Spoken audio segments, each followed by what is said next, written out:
Max 19 साल का college में पढ़ने वाला एक लड़का था। उसके पापा एक बहुत बड़े मॉल में एक सिक्योरिटी गार्ड थे। उनके वर्किंग आवर्स तो बहुत लंबे होते थे, मगर उन्हें उसके बदले में पैसा काफी अच्छा मिल जाया करता था। सब कुछ ठीक चल रहा था, मगर एक दिन अचानक मैक्स की मॉम की तबीयत बहुत ज्यादा खराब हो गई। मैक्स के पापा ड्यूटी पर थे, इसलिए मैक्स खुद ही अपनी मॉम को जल्दी से हॉस्पिटल ले गया। हॉस्पिटल ले जाने के बाद डॉक्टर ने मैक्स को बताया कि उसकी मॉम की एक किडनी खराब हो चुकी है और दूसरी भी बहुत कम काम कर रही है, इसलिए उसकी मॉम को हर हफ्ते डायलिसिस के लिए हॉस्पिटल लेकर आना पड़ेगा। कुछ वक्त तो मैक्स के पापा ने सब हैंडल कर लिया, मगर फिर मैक्स की फैमिली में पैसे की कमी होने लगी। मैक्स की मॉम के इलाज में ढेर सारा पैसा लग रहा था और मैक्स के कॉलेज की फीस भी काफी थी। अपने पापा को पैसा कमाने के लिए इस तरह से स्ट्रगल करते देख मैक्स ने सोचा कि उसे भी कहीं पार्ट टाइम जॉब करके कुछ पैसे कमाने चाहिए, ताकि वो अपने पापा को फाइनेंशियली सपोर्ट कर सके। मैक्स ने तभी से अपने लिए एक नाइट जॉब ढूंढनी शुरू कर दी। वो दिन में कॉलेज जाता और पढ़ाई करता और रात में नौकरी की तलाश में निकल जाता। कई जगह घूमने के बाद बड़ी मुश्किल से मैक्स की एक गेमिंग सेंटर में जॉब लग गई थी। उस गेमिंग पार्लर का नाम था Freddy's gaming and pizza zone. उसे वहाँ नाइट गार्ड और क्लीनर की नौकरी मिली थी। वो गेमिंग जोन शहर के बॉर्डर एरिया पर पड़ता था, यानी कि रेजिडेंशियल एरिया से लगभग 4 किलोमीटर दूर। मैक्स ये ऑफर पाकर बहुत खुश हो गया था। उसे कुछ ही घंटों की ड्यूटी के बदले अच्छी सैलरी मिल रही थी। उसने वो ऑफर तुरंत एक्सेप्ट कर लिया। अगले दिन अपना कॉलेज खत्म करके वो अपनी पहली जॉब की पहली रात के लिए उस गेमिंग पार्लर पहुंचा। मैक्स वहां जल्दी पहुंच गया था, तो वो पूरे पार्लर को एक्सप्लोर करने लगा। गेमिंग पार्लर के मैनेजर को एक इम्पोर्टेंट काम आ गया था, तो उसने मैक्स को कुछ इंस्ट्रक्शंस दिए और वो वहां से चला गया। मैक्स खुद भी गेमिंग में बहुत इंटरेस्टेड था, इसलिए उसे जैसे ही थोड़ा टाइम मिला वो वहीं गेम खेलने बैठ गया।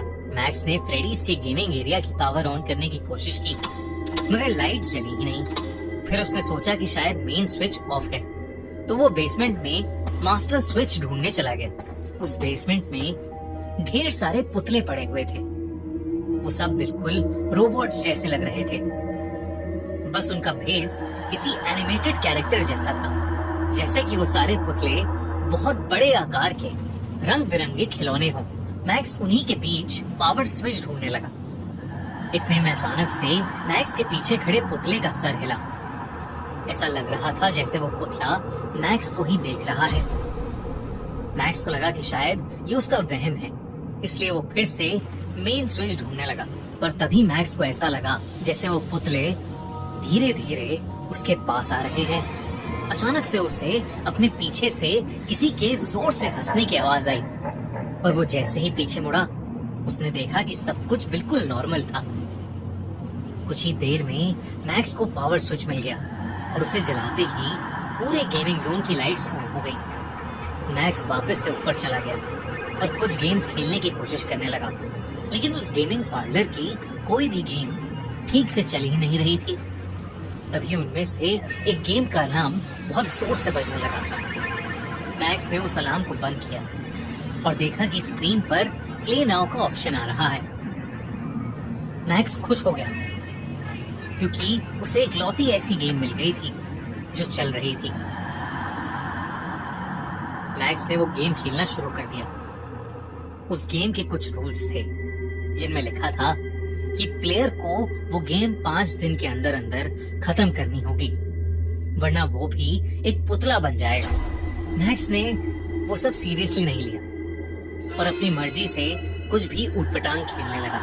खेलते खेलते अचानक मैक्स को याद आया कि उसकी शिफ्ट में बस 2 घंटे ही बचे थे और उसने अभी तक मैनेजर का दिया हुआ काम नहीं किया था। मैक्स ने जल्दी से उस गेम को बीच में ही बंद कर दिया और अपने काम में लग गया।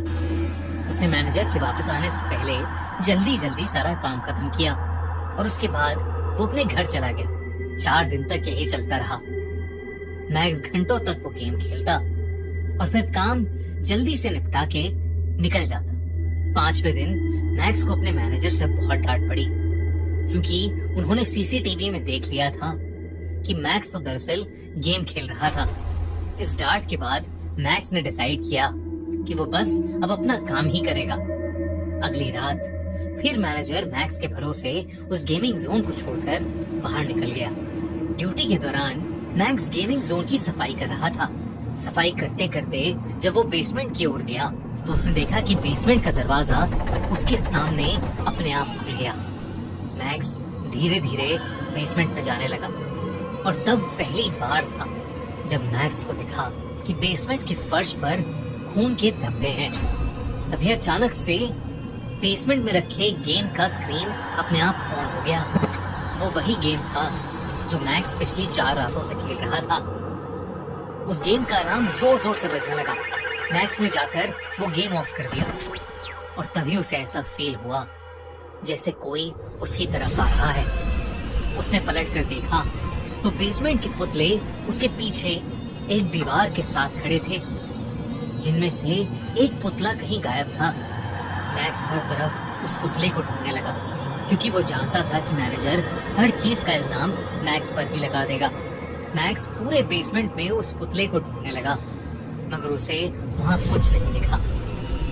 तभी बेसमेंट की लाइट्स फ्लिकर करने लगी और मैक्स को फिर से वही भयानक हंसी की आवाज आने लगी।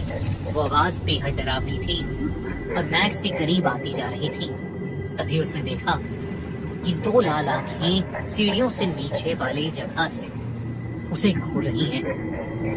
मैक्स की धड़कनें मानो रुक सी गई थी। वो धीरे धीरे बेसमेंट से निकलने की कोशिश करने लगा, मगर उसका दिल दहल उठा जब उसने देखा कि बेसमेंट में पड़े हुए सारे पुतले अब उसकी तरफ ही चलते हुए आ रहे हैं। मैक्स कदम पीछे लेने लगा, मगर वो 2 चमकती लाल आंखें अब उसके पीछे से उसकी तरफ आने लगी थीं। उन सारे पुतलों ने मैक्स को हर तरफ से घेर लिया था। अचानक से मैक्स को दौड़े पड़ने लगे। ऐसा लग रहा था जैसे मैक्स को सांस ही नहीं आ रही है।